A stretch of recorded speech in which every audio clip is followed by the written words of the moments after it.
SC ಪ್ರಕರಣದಿಂದ ಭಾರಿ ಆಕ್ರೋಶ ವ್ಯಕ್ತ ಆಗಿದೆ. ಸಿಇಟಿ ಪರೀಕ್ಷೆಗೆ ಬಂದಂತಹ ವಿದ್ಯಾರ್ಥಿಗೆ ಜನಿವಾರ ತೆಗೆಸಿದ್ದಕ್ಕೆ ಆಕ್ರೋಶ ವ್ಯಕ್ತ ಆಗಿದ್ದು ಅಖಿಲ ಕರ್ನಾಟಕ ಬ್ರಾಹ್ಮಣ ಮಹಾಸಭಾ ಹೋರಾಟಕ್ಕೆ ಕರೆ ಕೊಟ್ಟಿದೆ.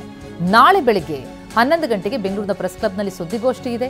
ಬೆಂಗಳೂರು ಸೇರಿದಂತೆ ಜಿಲ್ಲಾ ಮಟ್ಟದಲ್ಲಿ ಹೋರಾಟ ಮಾಡುವಂತಹ ನಿರ್ಧಾರಕ್ಕೆ ಬಂದಿದ್ದಾರೆ. ಈ ಬಗ್ಗೆ ಅಖಿಲ ಕರ್ನಾಟಕ ಬ್ರಾಹ್ಮಣ ಮಹಾಸಭಾದ ಅಧ್ಯಕ್ಷರಾದಂತಹ ಎಸ್ ರಘುನಾಥ್ ಮಾಹಿತಿಯನ್ನು ತಿಳಿಸಿದ್ದಾರೆ. ಹೋರಾಟಕ್ಕೆ ಕರೆ, ನಾಳೆ ಸುದ್ದಿಗೋಷ್ಠಿ. ಸಿಇಟಿ ಪರೀಕ್ಷೆಗೆ ಬಂದಂತಹ ವಿದ್ಯಾರ್ಥಿಗಳಿಗೆ ಜನಿವಾರ ತೆಗೆಸಿದ್ದಕ್ಕೆ ಬ್ರಾಹ್ಮಣ ಮಹಾಸಭಾ ಹೋರಾಟಕ್ಕೆ ಕರೆ ಕೊಟ್ಟಿದೆ. ಭಾರಿ ಆಕ್ರೋಶ ವ್ಯಕ್ತವಾಗಿದೆ. ರಾಜ್ಯದ ವಿವಿಧ ಕಡೆಗಳಲ್ಲಿ ಇಂತಹ ಪ್ರಕರಣಗಳು ನಡೆದಿವೆ. ಈ ಹಿನ್ನೆಲೆಯಲ್ಲಿ ಬೆಂಗಳೂರು ಸೇರಿದಂತೆ ಜಿಲ್ಲಾ ಮಟ್ಟದಲ್ಲಿ ಹೋರಾಟಕ್ಕೆ ನಿರ್ಧಾರ ಆಗಿದೆ. ನಾಳೆ ಬೆಳಗ್ಗೆ 11 ಗಂಟೆಗೆ ಬೆಂಗಳೂರಿನ ಪ್ರೆಸ್ ಕ್ಲಬ್ನಲ್ಲಿ ಸುದ್ದಿಗೋಷ್ಠಿ ಇದೆ. ಬ್ರಾಹ್ಮಣ ಮಹಾಸಭಾ ಹೋರಾಟಕ್ಕೆ ಕರೆ ಕೊಟ್ಟಿದೆ. ಈ ಬಗ್ಗೆ ಅಖಿಲ ಕರ್ನಾಟಕ ಬ್ರಾಹ್ಮಣ ಮಹಾಸಭಾದ ಅಧ್ಯಕ್ಷ ಎಸ್ ರಘುನಾಥ್ ಮಾಹಿತಿಯನ್ನು ನೀಡಿದ್ದಾರೆ.